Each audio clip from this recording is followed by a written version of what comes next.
Hey guys, I'm back. I have a question for you guys before I get into this. So one of the things that, I've heard from quite a few people is that you appreciate the fact that I just have a very simple, hey guys, I'm back, and I don't have one of those big, fancy, kind of computer-done intros or anything like that. So question number one of the day is, what do you guys think? Should I just keep with what we got, or should I go ahead and make like a big, fancy intro? I kind of like the simple, but you tell me what you guys want to see. So today we're doing kind of a viewer request, but also something I wanted to do. We're looking at off-grid tools knives, and I brought out this little guy because my first introduction to off-grid tools came in a battle box, and oh, for the life of me, I cannot remember the actual mission number. It was the Urban Survival box though, and this tool I found to be tough, rugged, pretty useful. It's gotten a little bit of use, not a lot of use, but I really like it.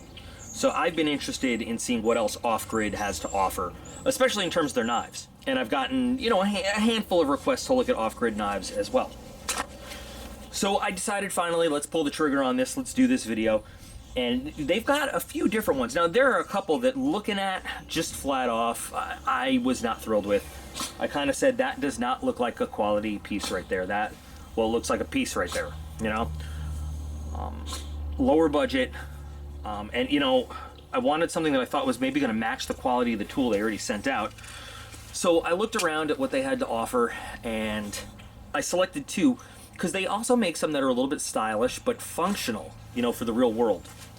So we're going to look at two different off-grid knives. We're going to look at one that is more of the functional type, and we're going to look at one that is still functional, but it's it's a little stylish, gives you a little bit of fanciness in your pocket. This guy's available in a G10 handle, which is what I went with, which has got this kind of Anzo-esque sort of pattern on it. It also comes in a plastic handle that looks kind of like a Strider gunner grip, which I really wanted that finish, that grip, but I wanted G10, I didn't want plastic. I wanted to try this out. I picked this among the many they had, just, they're all very similar materials. This one looked like it kind of stood out to me from the rest in terms of functionality. Wasn't quite as gimmicky as some of the other ones. And basically, yes, it came down to the material of the handle and kind of the looks of the blade and its shape and blade materials. I should correct myself and say they're not all the same. Some of them are 440, some of them are AUS 8, some of them are better materials. This one is an AUS 8 blade, but I decided to go with this guy for the first test just to see what we got. Weight is actually pretty good. It's spring assist. Now, I could not find one that did not have these serrations, and admittedly I didn't really look that hard, so whatever. I've addressed this a few times. A lot of people don't like AUS 8. I think that a good cryo-treated AUS 8 is a very good user steel. It's not premium, it's not high-end, but it's a good steel for abusing. It's certainly not going to last you as long or be as durable as one of the newer powdered steels or, super steels. I've never put this up against Maximat, but for its intended purpose, it's not bad, and it's a lower cost option as the steels go. So you've got your cryo-treated AUS 8 blade. You can see you've got very thin steel liners in there with nice flow-through construction, right? So if you're taking this out somewhere, it's easy to just hose it off and get mud and dirt and sticks and twigs and leaves or whatever out of inside there. No skeletonization though inside the liners, but it's pretty lightweight, pretty thin anyway. Very thin liner lock though, and that kind of has me a little bit worried, but the lockup, as we're looking at it, it's pretty early. Looks pretty solid. We'll test that with our usual bang the blade method. You can see in there bronze washers. Centering out of the box, perfect. Complaints, well, that clip. Again, like a deep carry clip. Now it's reversible, left and right hand, tip up, tip down, so you've got all the good options on this. However you want to carry it is doable. The spring assist is pretty good. You don't have to fight too much tension to close it up again, so one-handed knife all day long, which is nice. Pretty comfortable. Got some good jimping to hold on to there. It's a really simple knife, which I think you know, for what they're intending, what off-grid is kind of the market I think they're reaching out to, is that's what you want. A nice, simple, reliable knife. So we'll go through all the kind of tests and stuff in a minute. But that is in contrast to the second one I picked, which is a wee bit fancier. I don't know what this is doing on it, but this came in the box. So, no spring. Not even a clip. Very interesting, nice pattern micarta scales over steel liners. Damascus blade, and it is real Damascus, a 71 layer Damascus. You can see the different, well, that's what they advertise anyway. You can see different layers of steel there.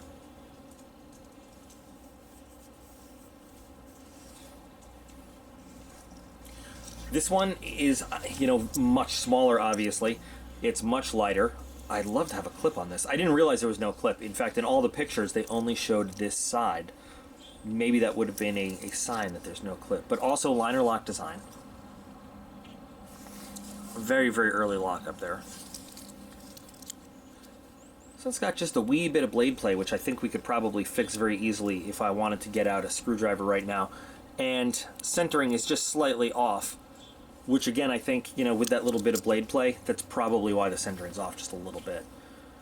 But it's very smooth, and it has, I can see in there, either plastic or Teflon washers. You know, I'm not going to judge either way. But it's a very smooth knife. Very nice feel. Very easy. And I'm really super digging the micarta scales there. That's a really cool look. I would probably oil these up a little bit just to bring out the look a little bit more and then wipe them down. But we can do that after we're inside and show you what that looks like. So of course, lots of different products online available from these guys. These are just the ones that I picked for this. This is bugging me so much, this thing right here. I don't know why that's there. I feel like off-grid knives is not just selling things for EDC, or at least that's not kind of the image they promote. So they should be good for, you know, survival type stuff. You know, I think it's kind of a given that most people in like a hard use, I shouldn't even say hard use, but a survival type situation, kind of think of a fixed blade. But this cuts pretty well.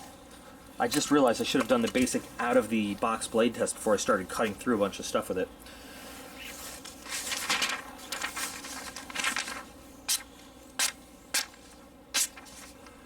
Oh, got those serrations in there. But it just slices beautifully out of the box. Very nicely finished edge.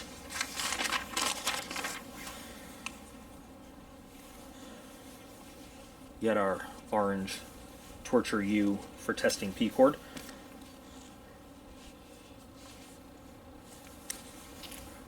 That's pretty decent clean cut too, and like really no effort, just sort of push the blade through it. So that's nice. Oh, little hanger-oner there, but a little chop gives a very, very clean cut. So really well finished edge, really well done. Again, super aggressive serrations for, I mean, not anything I would use it for. But, you know, if you had to take this thing out and you were going to actually use it for a survival type situation, oh, but you can baton the crap out of it.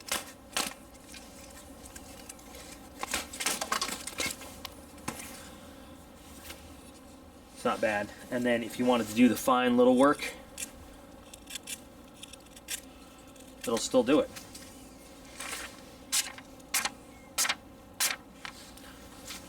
Nice knife. Nice knife. Price-wise, you know, you'd have to compare it to some other stuff. Again, Aus 8 steel, people have their opinions about it. Ooh, that was not good. Did you see that? Did you see that?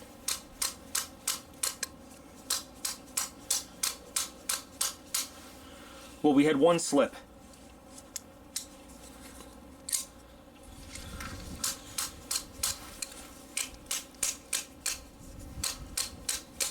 2 slips. Look at that. That's disappointing.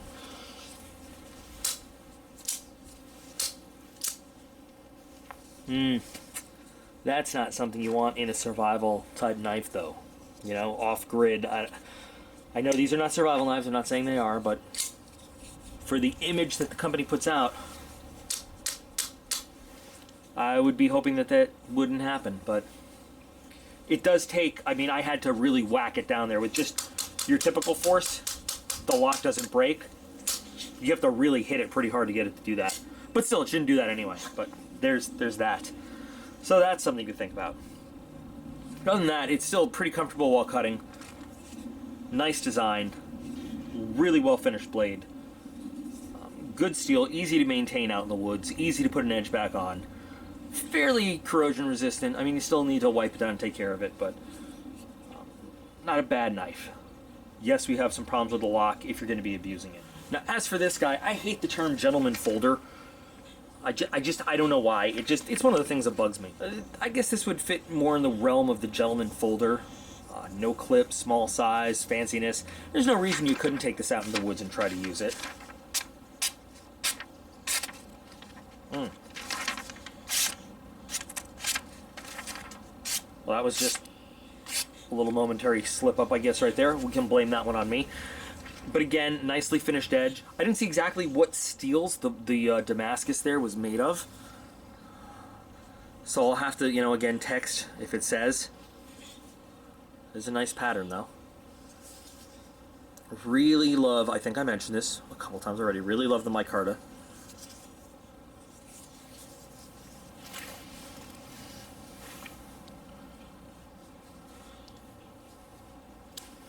Not quite as finely finished as our previous knife, but, you know, just a little bit of slicing action gets this thing to work. In terms of blade functionality, though,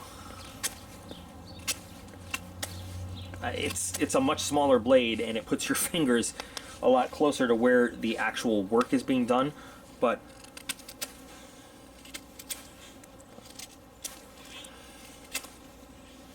I mean, it's doing really nice work there. I am not going to put this in here and chop through it baton-wise, because I just, it's not what this knife is for. But, I mean, if this is what you had out there, I'm sure it could skin bark really nicely, make tinder really nicely, as we're doing right here. Not a bad option. I'm a little afraid. Well, this one, oh, no, there we go. And now look how far the lock has traveled after we did that.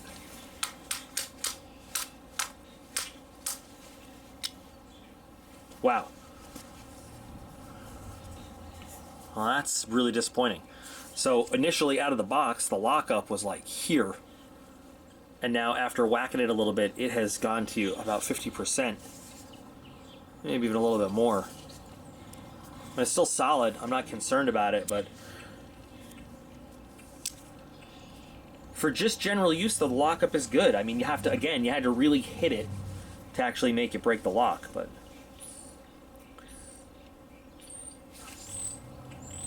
it's a little upsetting that that happened. Now, also, coincidentally, though, there's a bit more blade play than there was, so if we were to tighten this blade up, that might also, yeah, if I squeeze there, that fixes our lockup problem a little bit. So giving that blade the required tightness might actually solve that problem. You can see it's off center even more right now. So after coming inside and just doing a quick oil of the Micarta, you can see it really did bring out a lot of the design. Looks really, really nice. A little bit of oil from Micarta and G10 always brings out the colors and everything, and just adjusting that pivot a little bit really did improve the centering and brought us right back to that really nice early lockup there. So it's not going to do anything to prevent that lock from breaking when we whack the knife around, but it did, yeah, the pivot was just a little bit loose out of the box, so centering is now returned to perfect, and that lock is where we want to see it early out of the box. So I don't know if this is systemic of all their knives or this one's just a dud. You know, anything's possible, but I still do like the styling of it. You know, if you're just going to carry one in your pocket, this has a really nice look to it. I mean, it's a nice collection piece too. So, you know, off-grid knives, now again, we're just looking at 2. There's many. You know, these are just the ones I chose to look at. I might choose another couple different ones in the near future, who knows. But overall assessment, decent, not great. Certainly did not live up to the kind of how I had hyped it up in my head based on how well this thing performs. This thing is really, I really enjoy this tool. It's a really well made, solid, functional, awesome kind of tool. I was hoping the knives would fare a little bit better. I had high hopes, but my expectations were not that high. I guess that's that. So another viewer request fulfilled. We'll take a look. We will definitely take a look at some of the other models that Off-Grid has, though, in the near future, because, like I said, they have a bunch. You know, I just wanted to take a look at these ones. So, as always, you are all completely awesome. I appreciate every single one of you, and I'll be back in real soon.